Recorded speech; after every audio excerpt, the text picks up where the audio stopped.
Perbezaan antara rim Thailand dengan rim Jepun, guys. Okay, guys, hari ni Wan Cina nak cerita sikit pasal perbezaan antara rim Thailand dengan juga rim Jepun. Okey, di depan Wan Cina ni ada dua set rim CE28 16 inci. Yang belah kiri ini adalah AOW Thailand Flow Foaming, dengan juga belah kanan ini adalah Forge daripada Race Japan. Okey. So yang pertama perbezaan dia adalah kualiti buatan rim. Tadi Wan Cina cakap ini adalah Flow Foaming. Flow Foaming adalah cara buatan rim yang lebih baik daripada cast alloy, lebih ringan dengan juga lebih tahan daripada cast alloy.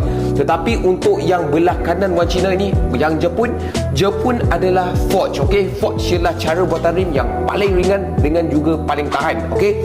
So yang kedua perbezaan dia adalah berat antara dua rim ini. Untuk 16 inci AOW ni adalah 6 kilo sahaja.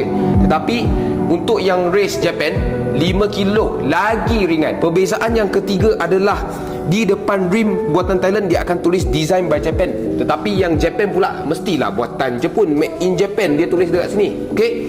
Perbezaan yang keempat adalah yang Japan dia akan tulis Race ENG, RAYS ENG. Tetapi untuk yang Thailand dia akan tulis RAVS ENG. Okey, RAVS ENG, bukan Race ENG. Yang kelima, perbezaan dia adalah surat beranak daripada Jepun dia ada belah dalam sini.